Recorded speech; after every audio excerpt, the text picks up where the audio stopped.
So this is episode 1 of Modern Knowledge Abduction. Today we've abducted Victor Viggiani from ZlandCommunications.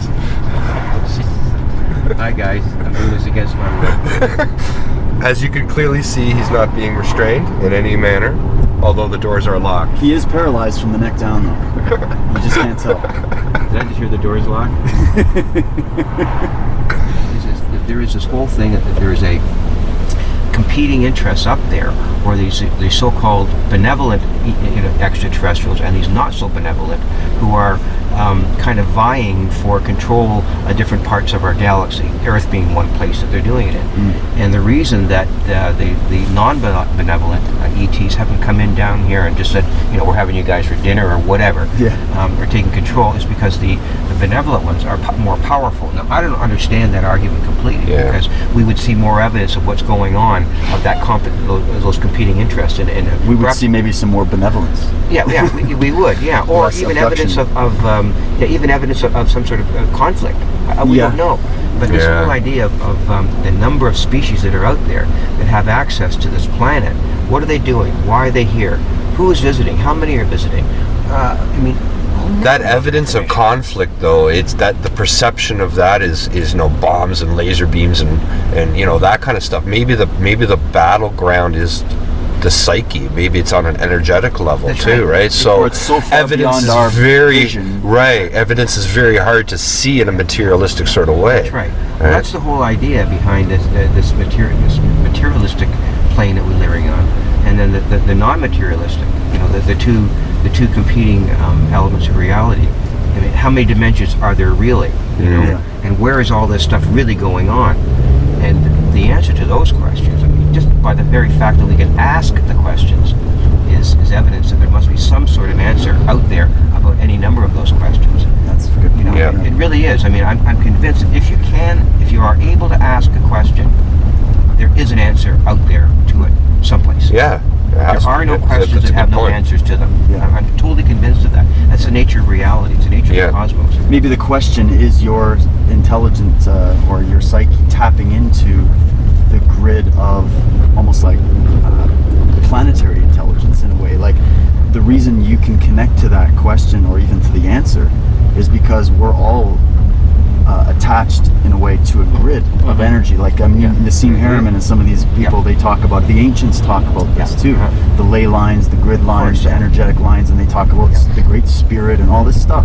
If you think about it, even scientifically, there could be some kind of an overlay there, and that's why we're able to have this correspondence with information. Just because we haven't engaged that type of information at a really sophisticated level, because it's been more or less discredited as a viable mode of reasoning.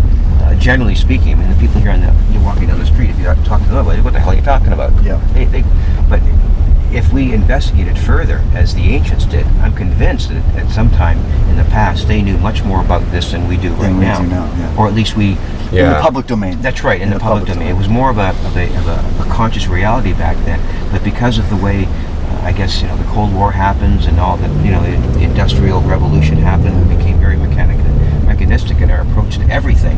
That kind of stuff gets shoved down into the... Could even that have been part of a longer term agenda in a way, where it's the way of...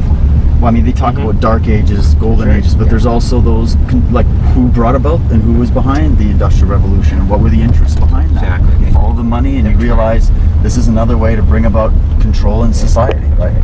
Well, the beginning, the use of coal, the discovery of coal, and how it was used to, at the time, to control people and financial, just like oil is right now. It's the same type of scenario. So who's behind it? The industrialists. Who's behind the fossil fuel industry right now? The industrialists and the bankers. Maybe they're just managers for something bigger, in a way. Well, I think they are, because if you look at some of the secret societies that are in place, the Bilderbergers and all of these groups, it's hard to really put a name on them all.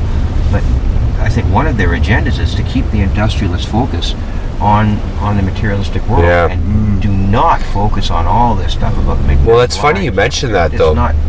It's not, to keep their focus on the materialistic world, yet a large portion of their power stems from their understanding and harnessing of the esoteric knowledge. Well, they know that Right. that realm of existence is very, very powerful. Yes, and they're keeping But it even from they're us. compartmentalized. Even they probably are only know and are raised in an environment that Yeah.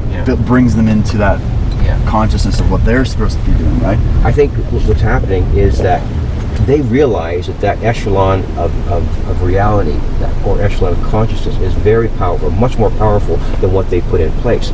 And their big agenda is do not put this echelon of power in the hands of the people, or we'll lose control. That's right. That's So that to me is probably, they realize it. It's just that there's no way we're going to give it to the people on the street, because Yeah. A, they can't handle it, and B, even if they did begin to handle it, you'd get some pretty big power brokers taking over and letting everybody know that the secrecy has come to an end, and everybody knows who the industrialists are and what they've been keeping from us for the past, since you mentioned the Dark Ages, whenever they began to influence. So the people on the street got to be the ones to take it back. Yes. Of course, it has to be. And that's the time we live in. That's what we're doing. That's the whole nature of what we're trying to do. Yeah. Is get it to the ground level where people can accept it. Yeah. Unfortunately, the double-edged sword that we're up against is that we have to use some of the tactics and strategies and mechanisms that are currently in place in order to purvey the information. Yeah. That's why the media is so very important in all of this. I mean, Because people are attached to that. They Like are. they identify. Yeah. they're on one hand, they just drink in the knowledge from the mainstream media, but on the other hand, whenever any other knowledge comes up that's divergent from what the media is telling you, the media automatically tells you, no, don't pay attention to that, forget about it, it's just garbage. Yeah. It's just consciousness, or it's just whatever happens. It's all just a conspiracy theory. Yeah. In one sentence, they can dispel the reality of this conscious world. Yeah. All they have to do is get somebody. Doesn't matter who. Just like you said about Photoshop. You say if picture's been Photoshopped, it goes to the bottom of the pile. Gone. And then these Jonathan K guys from. I think we're going to be making a right coming up after